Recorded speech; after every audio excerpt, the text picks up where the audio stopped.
Hello guys, welcome back to a new vlog. आप सभी का स्वागत है एक नए व्लॉग में, एक नई सुबह, एक नए दिन में। तो आज रक्षाबंधन का दिन है, लेकिन हम आफरिया हैं तो आज हमारे तो राखी नहीं है। पर आप सबको इस त्यौहार की ढेर सारी शुभकामनाएं। आज से करेक्ट 21 दिन बाद जब भादो मास शुरू हो जाएगा और उसकी छठ होगी, तो उस दिन हमारी छठ भादवी मनाई जाएगी, और जो कि हमारी राखी होती है। तो हो सकता है बहुत से लोगों को पता भी होगी ये चीज़, बट बहुत से लोगों को नहीं पता होगी। तो व्लॉग के थ्रू मैं आपको बता देती हूँ कि नजफगढ़ के आसपास के कुछ 8-10 गाँव में आफरिया गोत्र है, यादवों का गोत्र है आफरिया।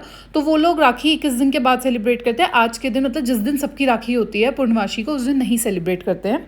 तो आज की मॉर्निंग हुई है ऑथर से, बिकॉज आज ऑथर थोड़ा सा लो है। अब मुझे ये नहीं पता, क्योंकि कल शायद ये फिसल गया ऊपर और इसके हाथ में दर्द था।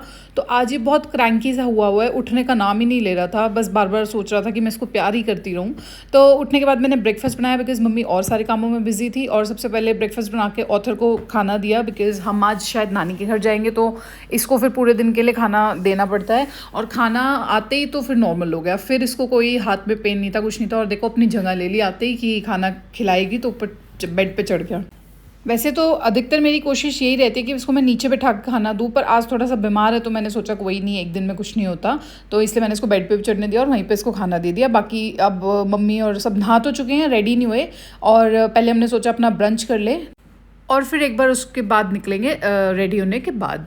तो मैं तो रेडी हो गई हूँ, मुझे नीचे जाके गाड़ी आगे पीछे करनी थी, बिकॉज़ मेरी गाड़ी सबसे पीछे खड़ी थी गेट से। तो मैं पहले उतर गई, बाकी सब बाद में आए थे। आज मोस्टली सबकी छुट्टी थी, तो सारी कार्स घर थी, और 3 कार्स को निकालना वापस अंदर खड़ी करने में उसमें बहुत टाइम निकल जाता है। तो सबसे पहले मैं ही नीचे चली गई थी और लेकर सारी कीज़ चलो चलते हैं और करते हैं कि गाड़ी को आगे पीछे।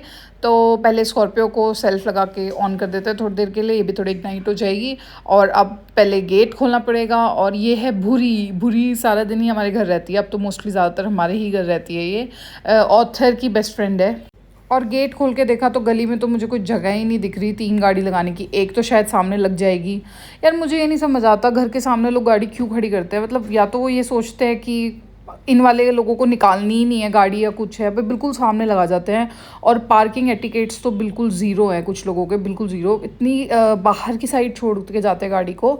चलो कैसे तैसे करके, वो भी फिर भी हमारी गली बहुत चौड़ी है तो काम चल ही जाएगा। चलिए अंदर चलते हैं। अब सेकंड कार की बारी, लेकिन अब चाचा आ गए थे तो मेरा थोड़ा सा हेल्प हो गया।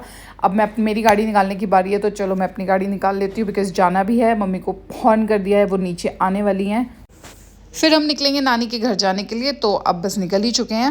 मामा तो हमारे हैं नहीं, पर त्यौहार का दिन है तो मम्मी को खाली खाली नहीं लगना चाहिए, इसलिए नानी से मिला लाती हूँ।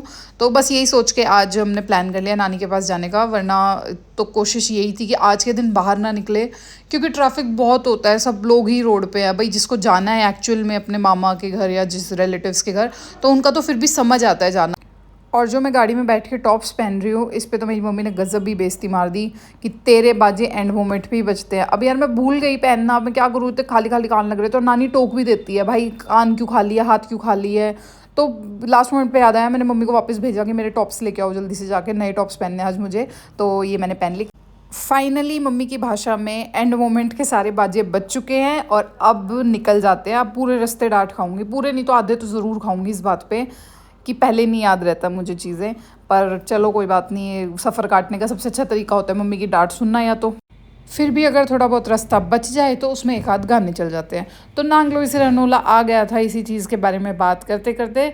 तो अब गाड़ी में पेट्रोल डलवाते हैं, उसके बाद चलते हैं आगे। घर से निकलते ही और कुछ दूर चलते ही मेरी मम्मी को चिप्स और कोल्ड ड्रिंक याद आ जाते हैं। मुझे ऐसा लगता है जैसे ही मम्मी को पता लगता है कि बस कुछ आधा पौना घंटे का सफ़र है, तो शी इज़ ऑलवेज़ लाइक एक कोल्ड ड्रिंक दिला दे और एक नट क्रैकर दिला दे। मतलब तीसरी कोई चीज़ नहीं मांगती हैं, बट कोल्ड ड्रिंक और नट क्रैकर ज़रूर चाहिए उन्हें। ये चीज़ कभी कभी की नहीं है, ये हमेशा गाड़ी में बैठते ही उनको ये 2 चीज़ की क्रेविंग होती है, और बस चाहिए ही। अगर नहीं दिलाया तो ये समझ लो शामत, एक्चुअली शामत। रनहोला, बक्करवाला और उसके बाद डिचाऊ से हमने कैच किया यूईआर को। और अर्बन एक्सटेंशन रोड बनने के बाद हमें काफ़ी सहूलियत हो गई गुड़गांव आने में।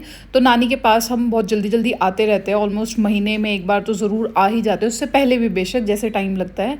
और नाना जी के जाने के बाद तो हमने बहुत ज़्यादा इसको रूटीन बना लिया है, मतलब हमने भी, मेरी दोनों मौसी ने भी, कि हम फ्रिक्वेंटली नानी के पास आते रहते हैं उनके हाल चाल के लिए, उनसे बातें करने के लिए।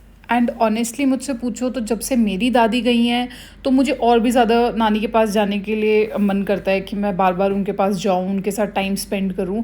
ऐसा नहीं है कि मैंने अपनी दादी के साथ टाइम स्पेंड नहीं किया। जो लोग जानते हैं मुझे, उनको सबको ये चीज़ पता है कि मैं अपनी दादी की कितनी ज़्यादा लाडली थी। तो मैं ज़्यादातर उन्हीं के पास रहती थी। पर हाँ, नानी के घर जाने का अपना ही अलग मज़ा है। और नानी के घर पहुंचने के बाद ताई जी का भी वीडियो कॉल आ गया था। उनको भी नानी की याद आ रही थी। ये मेरी मम्मी की बेस्ट फ्रेंड है, मतलब हमारी ताई जी हैं। और उनको नानी से बातें करनी थी तो उनकी वीडियो कॉल करा दी और वीडियो कॉल पे बातें कर ली। अगले बार के लिए नानी ने इनवाइट भी कर दिया। और ये मम्मी नानी के लिए बना के लेके आई थी मीठे पूड़े। हमारे यहाँ पे इसको पूड़े बोलते हैं। बेस्ट पार्ट इज़ नानी के घर आओ और मनी मनी ना मिले, ऐसा तो हो ही नहीं सकता। और बस ये सारा सिलसिला होता रहा, बातें शातें, खाना पीना। और मैं तो आज बताऊँ, नानी ने हमें मीठा खिला खिला के झिक दे दी। कुछ हो सकता है मैंने डाइट की वजह से मीठा छोड़ा हुआ था तो मुझे और ज़्यादा परेशान कर रहा था वो। मतलब थोड़ा सा भी खा रही थी तो मुझे एक्स्ट्रा स्वीट लग रहा था। तो थोड़ा सा दिन में रेस्ट कर लिया बिकॉज़ एग्जॉस्ट हो गए थे बैठे बैठे भी, और घर से आए भी थे, सुबह घर पे भी काम करके आए थे। तो रेस्ट करने के बाद अब वही नानी, अब ये हम देखो नानी के लिए बर्फ़ी लाए। मम्मी घर से पूड़े तो बना के लाई थी, फिर बर्फ़ी भी उन्होंने ले ली थी नानी के लिए कि वो खा लेती हैं दूध से। ये वापस बांध दी। अब मुझे नानियों का ये समझ नहीं आता कि जो सामान हम इनके लिए लेके आते हैं वो वापस हमारे ही क्यों बांध देती हैं। और लिटरली उनके यही वर्ड्स होते हैं कि भाई मैं तो इतना ही, थोड़ा सा ही लूँगी, थोड़ा सा ही खाऊंगी, और हमेशा ही रिटर्न कर देती हैं। एंड आई एम श्योर आप लोग व्लॉग देख रहे हो, आप लोग इस बात को समझते होगे क्योंकि सबकी नानी ऐसे करती है, इतना सारा सामान दे देती हैं, कुछ कुछ कुछ कुछ पता नहीं क्या क्या क्या। तो सब इस चीज़ को रिलेट कर सकते हैं। उसके बाद मैं स्मार्टफ़ोन उनके लिए लेके गई थी ताकि मेरे को ये था कि मैं उनको सिखा दूँगी, थोड़ा उनका टाइम पास हो जाएगा। और ट्रस्ट मी यार, एक बार मैंने इन्हें सिखाया और उन्हें एक बार में ही आ गया। मैं पूरी कोशिश, मेरे को लग रहा था कि शायद 2-3 बार सिखाना पड़ेगा तब आएगा, बट आज एक बार में प्रो हो गई नानी, पूरा सीख लिया। सिर्फ यूट्यूब सिखाया, ज़्यादा कुछ नहीं। और उसके बाद चाय का टाइम हो गया था, 4 बज गए थे तो चाय बनाई। मैं आपको लोगों को ये किचन व्यू इसलिए दिखा रही हूँ कि देखो नानी अकेले रहती है ना, तो बस अपना 2-3 ग्लास हैं, 2-3 कटोरी हैं, 2-3 प्लेट्स हैं, और सब कुछ इतना मैनेज्ड और इतना साफ़। ट्रस्ट में इतना साफ़ रहता है नानी का घर। आप नंगे पैर घूम सकते हो और आपको एक बूंद रेत क्या, कहीं पे भी कुछ मिट्टी वगैरह कुछ नहीं मिलेगा। तो बस नानी से 5:30 के आसपास हमने बोल दिया था कि हम जा रहे हैं, जस्ट बिकॉज कि बहुत जाम होने वाला था रोड्स पे।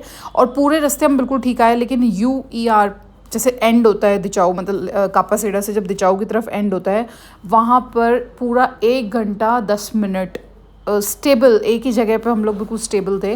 हल्का हल्का हल्का हल्का 10 मीटर तक गाड़ी चली होगी। पर यार बहुत ख़राब काम है UER का, मतलब लिटरली कुछ कंप्लेन वगैरह होनी चाहिए इसकी। मैं तीसरी बार इस जाम में फंसी हूँ।